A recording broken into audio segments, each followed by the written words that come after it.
Olá, queridos. Eu me chamo Iolene Lima, sou consultora educacional, gestora escolar e você está assistindo a um vídeo que faz parte de uma série deles que se chama Retomada das Atividades Presenciais. Em cada um destes vídeos, eu estou abordando um dos protocolos necessários para a retomada das atividades presenciais das nossas escolas.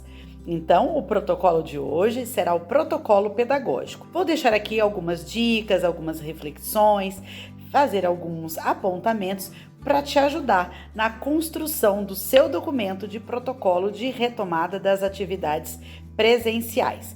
Caneta e papel na mão? Vamos lá? Vou iniciar então te sugerindo que você observe o seu calendário escolar.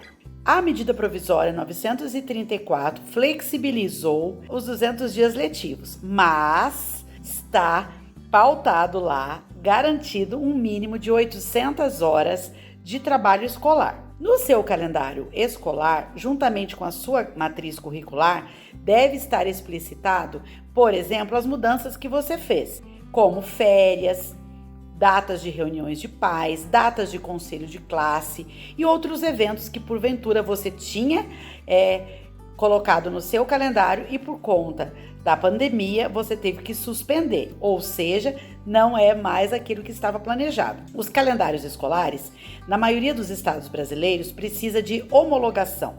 Precisa passar pelos órgãos reguladores da educação, sejam secretarias estaduais, municipais, diretorias regionais de ensino e serem aprovados. Então, de olho na reformulação do seu calendário escolar. Em relação ao tempo em que nós ficamos com atividades remotas, que estamos, porque eu estou gravando esse vídeo em julho de 2020, nós estamos com as atividades suspensas, as presenciais.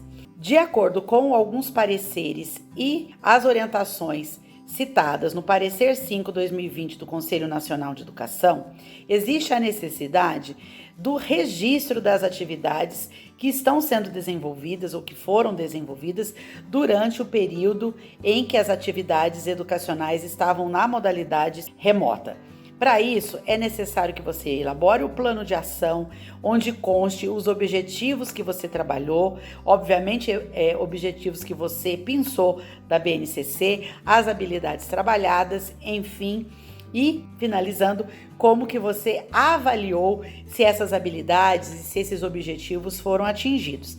É necessário ainda que esse plano de ação traga a carga horária que você usou, que você trabalhou para compor então essas 800 horas que a legislação nos pede. Lembrando que nós temos uma carga horária presencial até março, depois uma carga horária de educação remota e provavelmente uma carga presencial quando nós retornarmos.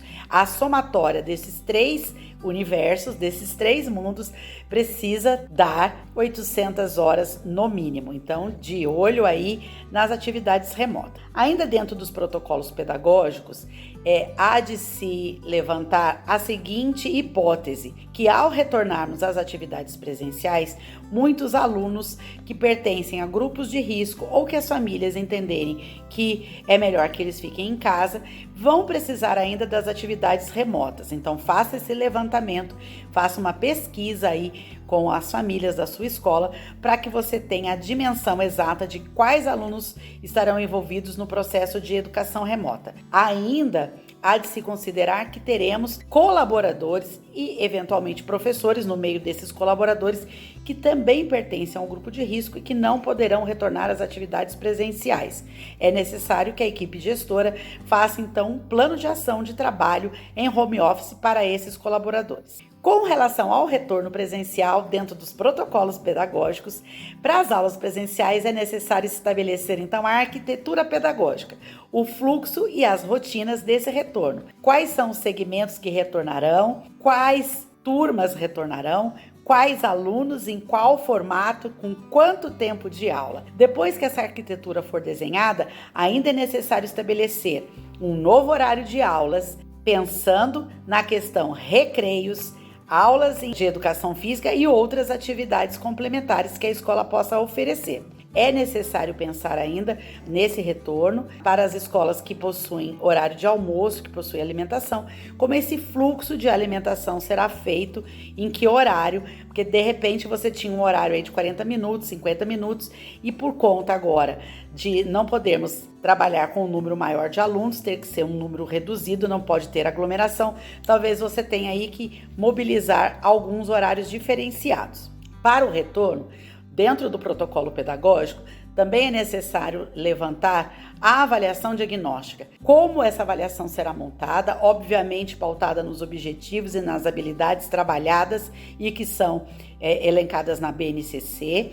Como será feito isso? Eu sugiro que não seja um instrumento só, que sejam vários instrumentos para essa diagnose no retorno dos alunos e que não seja somente em um dia, sejam alguns períodos em que nós possamos avaliar, porque se os nossos alunos já eram heterogêneos, imagina agora nesse retorno. Pautado nos resultados da avaliação diagnóstica, faremos então um novo planejamento para o restante do segundo semestre, pautado então nos objetivos que não foram atingidos ou que foram parcialmente atingidos e naqueles que ainda não foram trabalhados, naquelas habilidades que ficaram para o segundo semestre. Se a avaliação diagnóstica detectar, apresentar dados de baixa produtividade, de baixo aprendizado em alguma disciplina, em algum componente curricular, talvez seja necessário implementar aí um trabalho de recuperação paralela, fora do horário de trabalho, ou no período da tarde, ou no período da manhã, dependente do horário que o estudante está.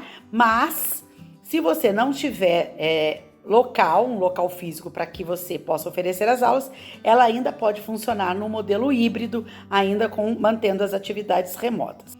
O planejamento é essencial, então é preciso fazer essa revisão de todos os objetivos, rever as habilidades e os conteúdos que foram trabalhados até março, os que foram trabalhados durante o tempo remoto e os que ficaram para ser trabalhados no período presencial.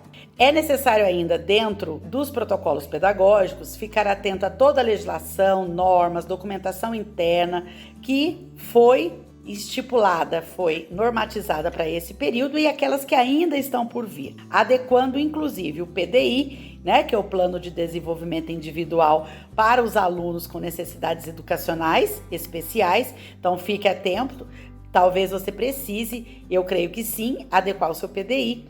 Você ainda precisa estar atento às eletivas, se você tiver, as atividades extracurriculares, talvez aí e pensar também numa nova distribuição, numa nova formatação dos seus cursos, dos seus outros espaços escolares, como sala maker, sala de robótica, sala de músicas ou de artes visuais, enfim, dos projetos que você possui. Pensando sempre que nesse momento o foco é manter a vida, preservação da vida, regras sanitárias bem rígidas e vamos organizar com muito carinho o retorno dos nossos alunos às atividades presenciais. Se liga no próximo vídeo, o próximo protocolo vem aí nesta série sobre retomada das atividades presenciais nas nossas escolas.